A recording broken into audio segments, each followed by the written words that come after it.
Hello and welcome to Solely Singleton Season 14, Episode 4. I'm your host, Brad. This is my co-host, Eric. How's it going? We have an interesting episode for you guys today. We're going to be talking about the 6-drop finishers in blue. It's a strange one to have not covered yet. I was thinking about this topic because I'm working on a secret project for the podcast that I may or may not have promised 8 months ago and never did. Yeah. But something is quietly being worked on, and it got me on this subject, and I realized that we hadn't actually covered it on the show. We have tangentially covered it by mentioning things like Aetherling in Starter Cube episodes and stuff like that. I think we've gotten into arguments about how much we hate Frost Titan and stuff. Yeah. Hot takes wise, we've talked about the newer stuff like Dream Eater, Shimmer Dragon, stuff like that. So it's been talked about like tangentially before, but we haven't done it as a topic. So I really want to jump into this as a encapsulated topic and actually bring it to the forefront here. Yeah, and I mean, I think it's a pretty important part of Cube for that whole, essentially. Yeah, it's key to most control decks. Yeah.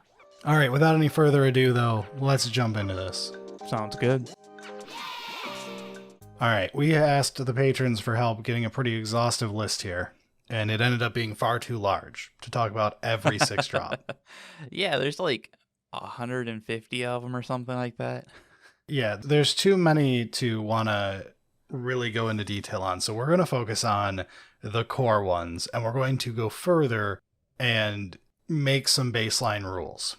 So, first of all, Aetherling, Ethereal Forager, Shark Typhoon, Time Spiral, Upheaval, all of those are not going to be talked about in this episode because they're not really 6-drops. Yeah. Aetherling's a 7-drop, Ethereal Forager is far lower than a 6-drop, Shark Typhoon is an X-Spell, let's be honest. Time Spiral is a 0-drop, Upheaval is a sort of 0, sort of 8+ drop. It's very strange on how you want to say it is. Yeah. They don't fit into... Play the thing when you have 6 mana open. Yeah, exactly.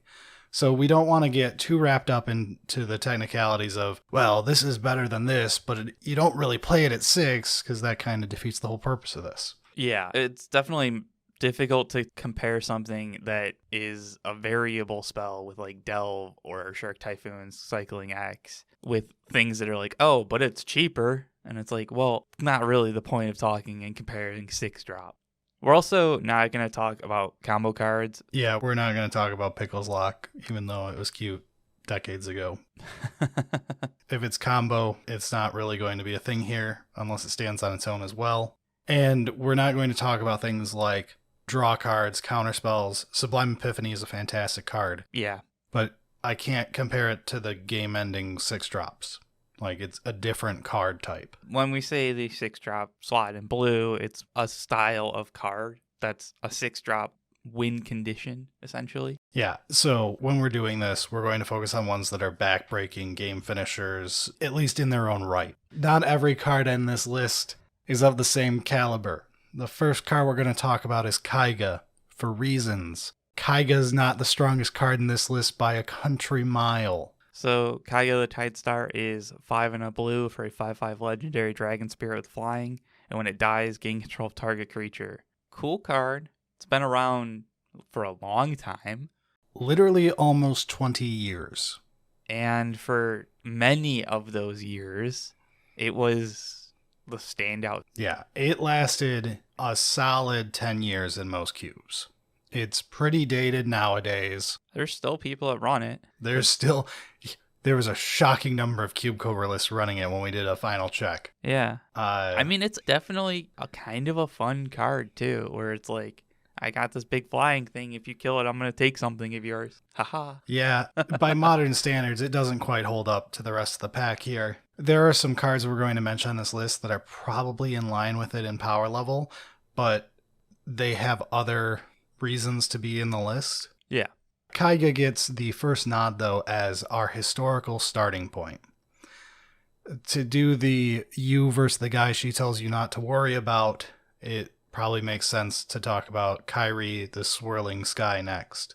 Kairi is 4 blue for a 6/6 legendary creature dragon spirit. Kairi has flying and Ward 3. And when Kairi dies, choose one. Either return any number of target non-land permanents with total mana cost 6 or less to their owner's hands, or mill 6 cards, then return up to 2 instants and or sorcery cards from your graveyard to your hand. Yeah, I mean, it's not a direct one-to-one, but it kind of is. Yeah, you get better protection, an extra power, an extra toughness, and the choice between two not identical power level, but very similar power level to Taiga's Mind Control. Yeah, but you do have to make sure that you have 2 blue, because it's 4 blue blue and not just 5 blue. Yeah, and this one has a red symbol, not a yellow symbol. That means you're allowed to have it cost more money when the consumer wants it. Keiga's a cool card, and it was great, but it definitely is not quite on the same power level from the newer options.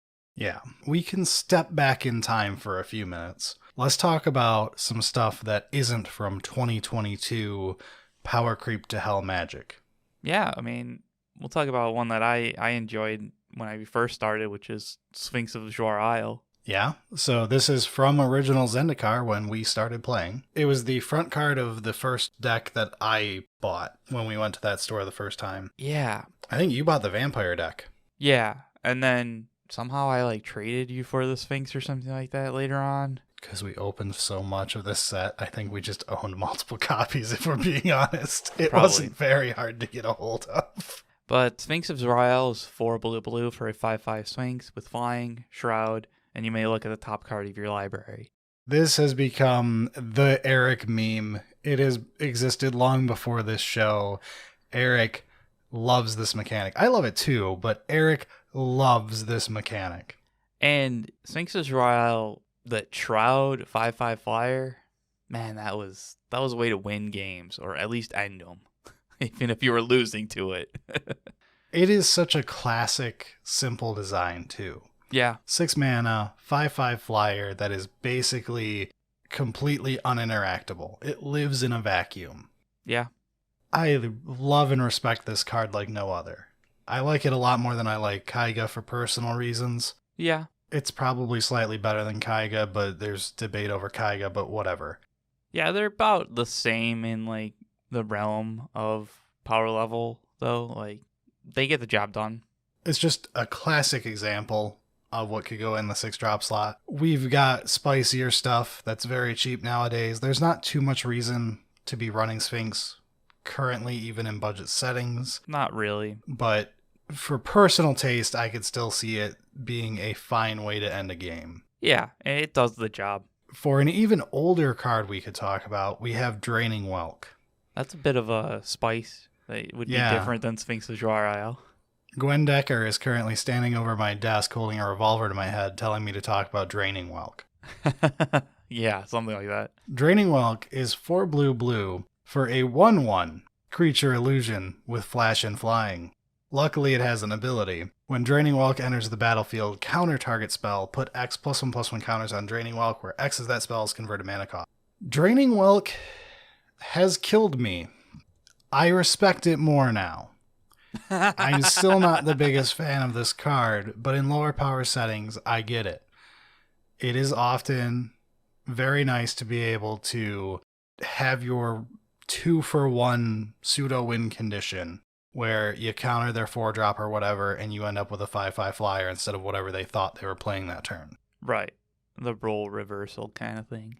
Yes. If you're in a lower power cube or a more fair cube setting or low budget because this thing is super cheap, any of those, Draining Whelk has some argument for seeing play. I could definitely see argument over Sphinx for it. Yeah, I mean, it's a bit more fun, I would say, for most people. Sphinx is just the annoying win condition. Draining Whelk has a bit more story to it. It gets a lot of props for being from pre-2000, and this was 2007. It was Time Spiral. Draining Whelk is pretty damn old. It gets serious props for its age and still holding in there. But let's move back forward again to a more classic one that a lot of our audience will have seen at the 6-drop slot, even if it may not be there currently in their cube. Yeah, so we've got Frost Titan. the good old giant. So Frost Titan is 4 blue for a 6/6 giant. Whenever Frost Titan becomes the target of a spell or ability an opponent controls, counter that spell or ability unless its controller pays 2. Hey, look, it has Ward 2. And whenever Frost Titan enters the battlefield or attacks tap target permanent, it doesn't untap during its controller's next untaps. Yeah, so Frost Titan, famously on the show, we're not big fans of him. We weren't when he was more popular. He's lost a lot of popularity over the years. I still run him in the current build of the Miser's Cube. Probably won't be there in future builds because we've had a lot of good stuff printed lately. Yeah, we've gotten a few more new options, and it's not really needed for the budget reason. That said, for quite a while in Cubes, he was pretty much a staple to see in this slot. Yeah. I won't say I ever liked him very much, but I respected him for a while there. Yeah, Frost Titan for a while there was actually like quite good. Jers it tapped stuff, and when it attacks, it tapped stuff. Yeah, but it lacked evasion. Yeah. I've always hated from a design standpoint Frost Titan's ability, and keywording it into Ward has not made me like it anymore, but it has made me kind of give up trying to argue because I've apparently lost. Yeah, I blame Arena for that loss, Yeah. but yeah, I mean, Frost Titan's solid. So let's move into the Innistrad era, and we've got Rise from the Tides as a first one here. I'm not going to argue this is the most powerful card. It's 5 and a blue for a sorcery. Create a tap 2/2 black zombie creature token for each instant and sorcery card in your graveyard. This one is tough because, it's clearly not a creature, and it's also sort of like a payoff kind of card at a certain point. But I guess that's kind of how all of these are. They're win conditions or payoffs or whatever. Yeah, it made the list because while it is not itself a creature, it makes creatures, it fits the bill. It's a peasant legal. It plays into an archetype specifically, wanting you to play a spellsy deck where you're playing a heavy spell control deck. Yeah, and I mean, for some cubes, given the rarity, it is fine even if you're not in like a full spellsy control deck, if you're just in a control deck. Yeah, but I'm not going to argue it for being very strong. It has reasons for its existence to where I understand exactly where it should be played. Right. The peasant legality helps it. The fact that it's not just in the creature slot helps it. It plays into an archetype heavily. There's lots of reasons to like the card. Yeah, definitely. Power-wise, not a huge fan of it, though. So I guess we'll move on to arguably one of the most powerful 6-drops that we've got. This is probably the current ubiquitous standard that everything else gets measured by. So we've got Consecrated Sphinx, who is 4 blue for a 4/6 Sphinx with flying. And whenever an opponent draws a card, you may draw 2 cards. I mean, it's fairly big. It's got evasion. And it wins the game by outcarding your opponent. This is like the hot take of the episode, but I've never liked Consecrated Sphinx. Like, even when it was better than everything else, and I don't think that's true anymore. It has a ridiculous fucking price tag attached to it, which doesn't help my opinion. I think that, I would say, like, honestly, the price tag is a large part of why you don't like it, I think. If it was a $2 card, I'd be like, it's a spicy one. It's not my favorite. It's somebody's favorite, whatever. It's fine.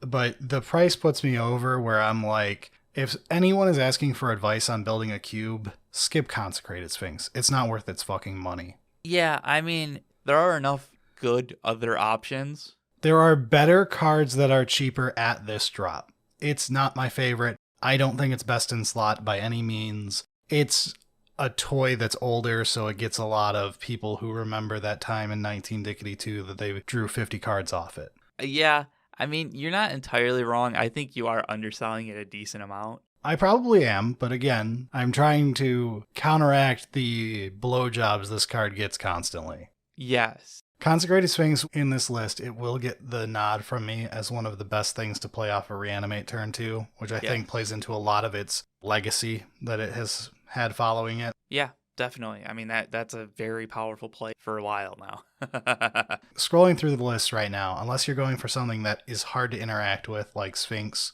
or keeps your opponent from interacting it with like Frost Titan, Consecrated Sphinx for many years has been like the play that is a respectable control finisher that also is backbreaking when you cheat it in. Yep, it works really well. But a card that I love far more than it, that's a lot newer, is Dream Eater, which is 4 blue for a 4/3 creature Nightmare Sphinx with flash and flying. And when Dream Eater enters the battlefield, surveil 4. When you do, you may return target non-land permanent an opponent controls to its owner's hand. Yeah, I mean, dude, I love Surveil. Like, it feels so good. Surveil was a wonderful mechanic, especially at this high of a number. Oh boy, is it. Yeah, and in these style of control decks, things in the graveyard are generally good, and you get the option. And one of my big arguments for this card is that it worked both as the finisher in a mid-range deck that was more tempo-oriented and value-oriented, and it worked well in the control deck. Yeah. Mashed a whole bunch of stuff together. It worked amazing with Blink, which has been something that in more recent years has become more of a thing. Yeah. It's just a lovely Magic card all around. It's not the most powerful card in existence. That's the issue, is that, like, Dream Eater doesn't actually end the game very quickly.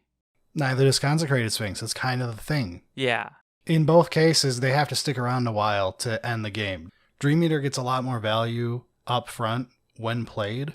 Yeah, and I mean, the flash aspect also plays into that whole thing of getting value when you play it. I'm also a huge fan of Dream Eater, but it definitely does have the issue of it doesn't actually just win the game. Yeah, it's on the lower end with Sphinx here of the threat the card itself represents. They both live off the value attached to their body. They're not like Frost Titan where it's got 6 power swinging around, or one of the larger dragons. Or Sphinx where it's just like, I'm playing this because it's a big thing. Yeah, and it was hard to interact with. Yeah. But speaking of value ETB, let's talk about King. Yeah. Torrential Gearhulk is 4 blue for a 5/6 artifact creature construct with flash. And when it enters the battlefield, you may cast target instant card from your graveyard without paying its mana cost. If that card would be put into the graveyard this turn, exile it instead. Oh boy, Torrential Gearhulk is so good. Yeah, I don't think anything in the creature slot at 6 mana comes close to it. It is my absolute favorite in this discussion. It's going to kill something when you flash it in, and it's probably not going to die. So, I mean, what more do you want from a creature than that? And its trigger is backbreaking. There are some pretty good instants in Cube, so I've heard. The card is bananas. Yeah, you're never disappointed in playing it. I can't say enough good things about this card. It's one of the harder ones to talk about because it's always hard to talk about a card when you're like, it's just really good. Yeah. It does all the things. Did you read the words on it? Right. Speaking of, did you read all the words on it? Guess we'll move into a Planeswalker. Yeah, so this is the one to me that beats Consecrated Sphinx at its own game. It's not in the creature slot, though. So this one is Will Kenrith. Yeah. 4 blue for a 4 loyalty legendary planeswalker Will. He has a +2 ability until your next turn. Up to 2 target creatures each have power and toughness 0/3 and lose all abilities. He's got a -2. Target player draws 2 cards. Until your next turn, instant, sorcery, and planeswalker spells that player controls cost 2 less to cast. And a -8. Target player gets an emblem with, whenever you cast an instant or sorcery spell, copy it. You may choose new targets for the copy. You forgot the most important part. Yeah. He also has useless flavor text. Partner with Rowan Kenner and be your commander. The most powerful aspect of the card. Yeah. Will, to me, has made Consecrated Sphinx's problems more apparent. You can't reanimate Will. I'll give you that one. Yes. I was just going to say, Will Kenrith is doing better in the fair aspect of really any of these cards. Will Kenrith is just a better version of all of them. He is a mean fucking card when it gets played against you. Yeah, but it has to be played fair still. It's a 6-drop legendary planeswalker. Like, you're not getting to cheat that too often. Be it Reanimator or Sneak Attack or something like that. Like, it's a different discussion, but Will at 6 mana versus Jace the Mind Sculptor at 4 mana is like a real discussion to talk about, where Jace, because he's so much cheaper, is probably the better card, but in a control deck in cube setting, Will is usually more impactful on a game than Mind Sculptor is. I would draft if I was already in that. Like if pack 3 I opened those two up, I'd take Will. Almost always. If you're already in the control deck, yeah, I think that's where I stand too, because it is very hard to lose a game of Magic that was at parity when Will hit play. Even not at parity. I know, even not at parity, it can be 2 creatures. Your opponent's 2 best creatures stop existing for the rest of the game, however the game goes from there on out. Yeah. God help you if they board wipe you after Will's in play. Like, you're never, ever going to get damage through again.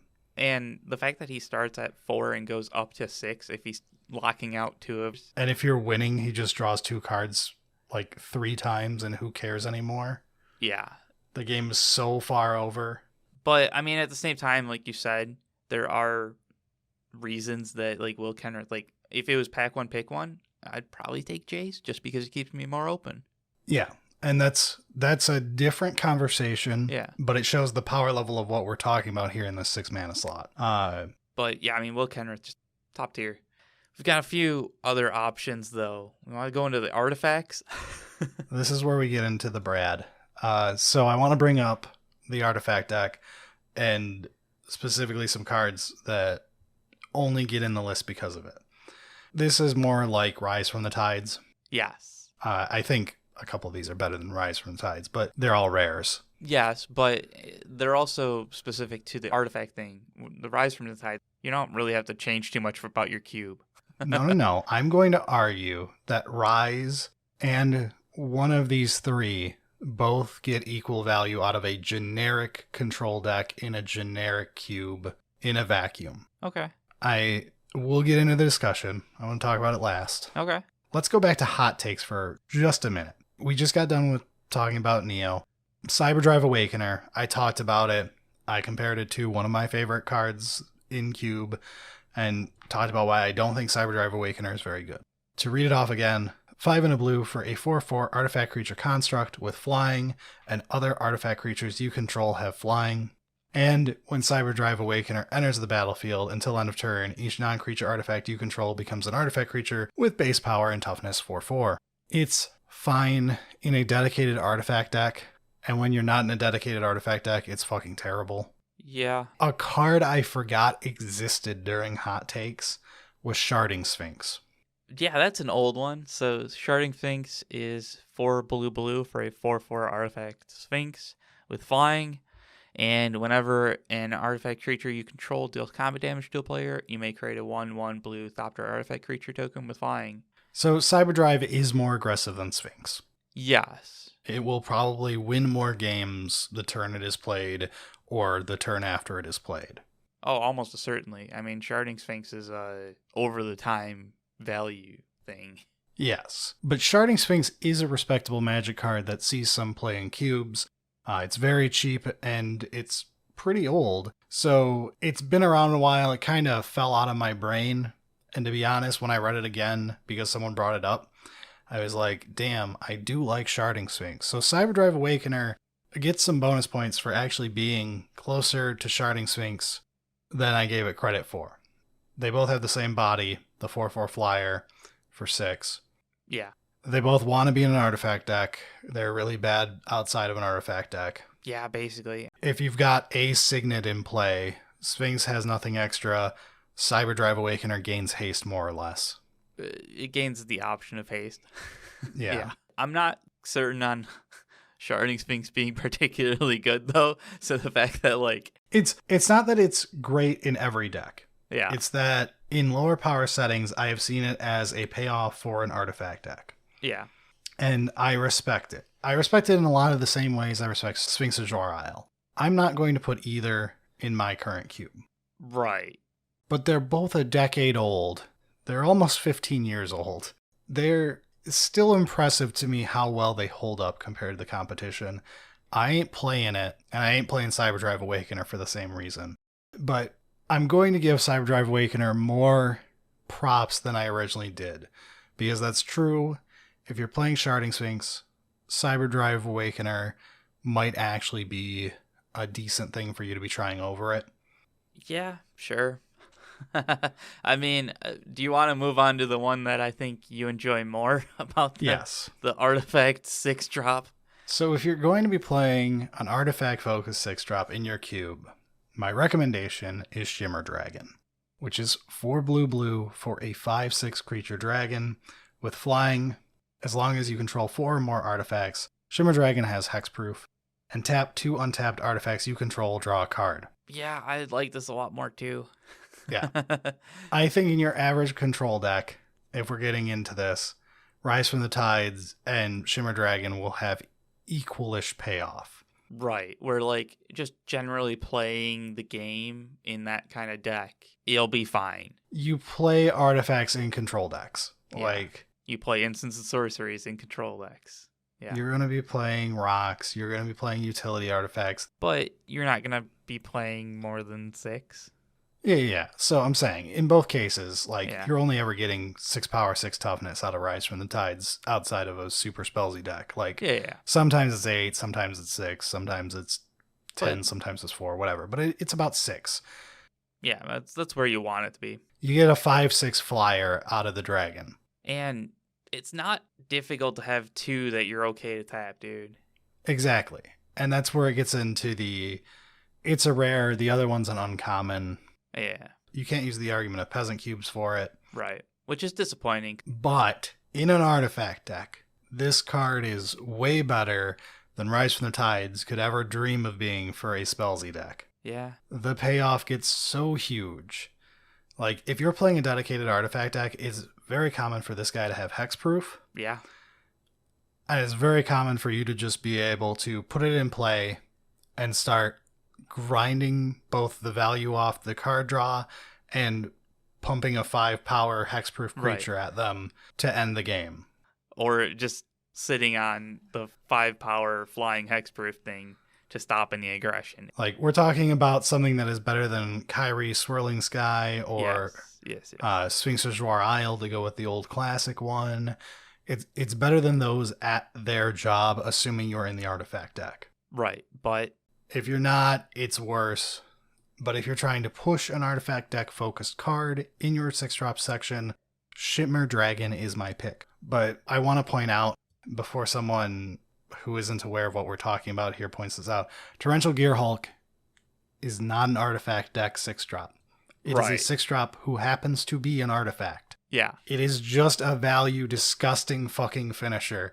It is nothing to do with the artifact deck. It will work in the artifact deck, all right, It gains some value in artifact decks, but that's just an amazing card. yeah. So obviously there's other ones that we didn't talk about that are some fringe or whatever, but I think this went over the core aspects of them. Out of these, what do you think is the strongest, just generic, to fill that slot? Torrential Gearhulk is my number one. Okay. I think if I had a gun to my head, infinite money in my pocket, and was told to pick a single 6-drop, it's Torrential Gearhulk for me. I think I would go with Will Kenrith, but Torrential Gearhulk was probably my second. This is my thing of, Will is an oppressive motherfucker. Yeah.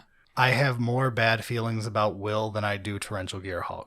You never really feel bad when you get the Torrential Gearhulk played against you. You're like, damn, that's a dude. Yeah. Will is like, it can make a game miserable. I can see people hating Will. I don't, but I can see it. Will doesn't win games quickly. Like, it's one of those that, like, Torrential Gearhulk can win games pretty quickly. Will's the grind. Yeah. Torrential Gearhulk is the Mike Tyson punch-out. Will Kenrith is putting your buddy in a headlock for half an hour. Yeah. One of them is more fun than the other, even if both of them end in the same scenario. Yeah, that's fair. And, like, if you only got one, I'd rather kind of also have the artifact creature than a planeswalker because it interacts more with other options in cube. And we don't need an oppressive 6-drop planeswalker added to blue. Probably not. That's my reason for Torrential Gearhulk over it, but Will is the other top choice power level wise. Dream Eater is my other, like the 3 of them is my trio in my opinion. And honestly, on my current real life build in my cube, they might be the 3. I don't know because I haven't digitally looked at it in a long time. I've been looking at an experimental thing. Dream Eater works a lot better with the blink than like Consecrated Sphinx. That's my reason. And I don't like Sphinx. If that wasn't there, I think it would be Consecrated Sphinx, Torrential Gearhulk, and Whelk Kenrith for me. Yeah. So my thing is, if we're talking about, in general, all of them sitting in play, Yeah. Sphinx and Will get the most value over time. Will gets more, though. So he beats out Sphinx for that card type. Torrential Gearhulk gets more being played than anybody else. So that one wins out that card type. But then when we get down to, now you've got those two, what do you want next? I don't want a second thing that does Will's job. Yeah, that's fair. So I want to go with Dream Eater. But yes, Consecrated Sphinx is probably also my cube, so that's probably my 4 if I had to guess right now and go look. That would make sense to me. That being said, I kind of hate Consecrated Sphinx on a personal level. Yeah. It's a very powerful card. I'm not going to pretend it's shit. I don't like it for the reasons I've stated as much as some of the other options here. Kairi seems kind of neat. I could see arguing Kairi to try out. Yeah, I just hate Ward. I hate Ward, I know. I can't justify recommending anything with Ward on it. I kind of have to say, like, if it wasn't for the fact that I take the rules in Magic pretty seriously, and when you take them seriously, Ward is a fucking awful feeling. Yeah. It should just be the other wording we've had for a decade, which is they cost 2 more to target this, so that then when it occurs, the correct thing is it was not cast, not it was cast and countered. Yeah. Again, it's a different topic, but it's one that we have to bring up when we're bringing up why we like certain cards more than others. In super low budget settings, just for people out there who are wondering, I don't have all of these prices memorized, but going off the top of my head, I'm pretty sure Dream Eater's like $1. Draining Whelk is probably 3 cents. Sphinx of Jwar Isle is super cheap. Rise from the Tides is probably a penny. Frost Titan's probably $1 or $2. All of those are totally solid, fine options. Sharding Sphinx, if you're playing a lower budget cube, you want to do something like lower power, but you want an artifact thing, try out Sharding Sphinx. Probably Cyberdrive Awakener in a few weeks. Let the price plummet on that thing and it'll be $1. Yeah, I imagine that's going to be nothing. Hopefully Shimmer Dragon's super cheap. If it is, there you go. I recommend that too. I'm pretty sure Gearhulk costs money. I know Will's probably $20 to $30. Yeah. Consecrated Sphinx is stupid. Honestly, you can't go too wrong with anything we've discussed today. No. If any of them are in your cube, I'm not going to make fun of them. All of these are fine cards in specific cube types, and in the ones where they're not, they're all right. I mean, I'll make fun of you if you're playing Keiga just because you're old, but it's not because the cube's bad or anything. It's just because you're old. There be some boomers in the Magic community. I'm not sure if you're aware of this, but Analog Games, they might have some boomers around here who like the old mid-2000s. Those Bush era Magic cards. Right. Oh, God. All right. But that's enough of this main topic. Let's get out of here for the week.